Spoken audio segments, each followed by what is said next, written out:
She weighs probably around 170 pounds. Hey guys, it is Emery out here in the field with you and some of our goats. These are the goats that are up by our farm store that customers have access to feed, they have access to pet, and they can see. We do have two different breeds up here, Alpines and Nigerian Dwarfs, which are the two breeds that we have on our farm.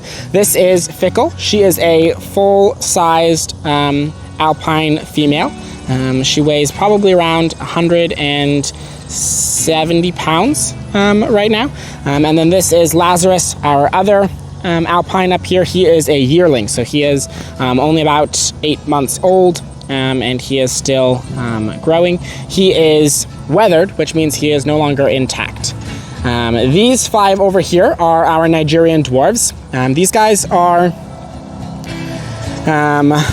they're the smaller breed, so these guys are getting close to full grown. They've still got some growing to do, but they are definitely closer to full grown than Lazarus is.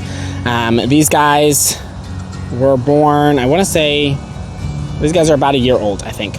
But some of these guys are polled, which means that they naturally don't grow horns. Actually, all of them are polled except for September, who is the light brown one in the back. That's this one here. That one's September. All right, so let's see if I can get all these names correct. So this is Vixen. So we've got Vixen here. We've got Mayflower. So September, Mayflower, Lipton, and Rita. So those are our 5 Nigerian dwarves that are up here. And they have access to this whole pen here. And they have a cute little shelter here. Graydon is the one who makes all of our shelters for us.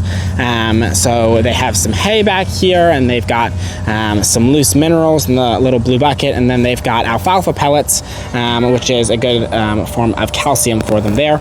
And this provides the shelter that they need to make sure that they can stay out of the rain and things.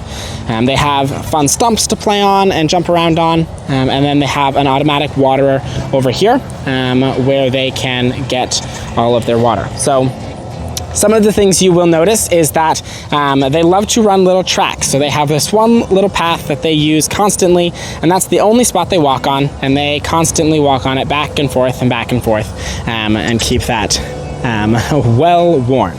They have another one here. This one was already an existing path, and this is just the path that they use now to get over here. It doesn't lead anywhere. You can see though it does continue through the fence. This is the water line that they're walking on to bring out water out to the middle of the fields there. But they like just walking on that, and they've walked it enough that it is completely bare at this point.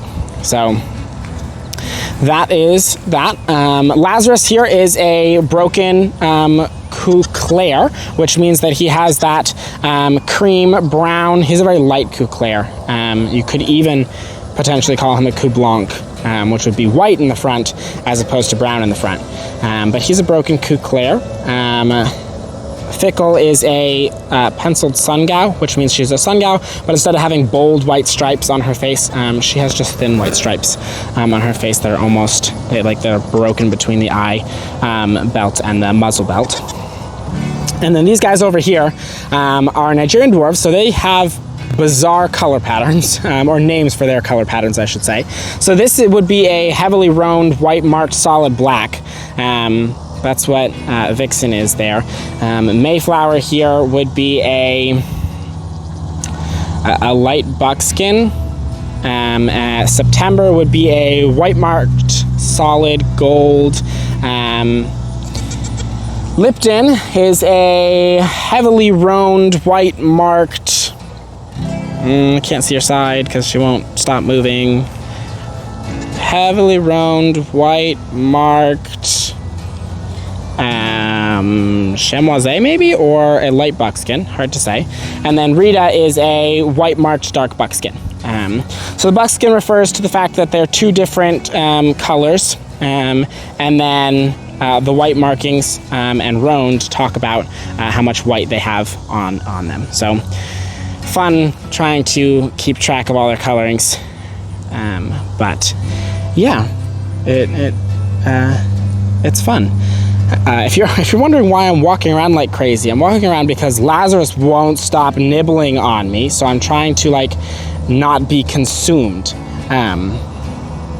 And so I keep walking around to avoid that. All right, well, I kind of wanted to show you all of that. These guys are all looking a little freaked out because Kara is standing by the fence. And these guys don't have too much interaction with the dogs because they're all the way up in the front and the dogs typically stay in the back. So we don't typically, they don't typically have interactions with the dogs like the goats in the back do. All right, well, that's all I've got for you guys today. So I will catch you all in future videos, and I hope you guys have an amazing rest of your day. Bye. Work hard. Get dirty. Use good soap. Goatmilkstuff.com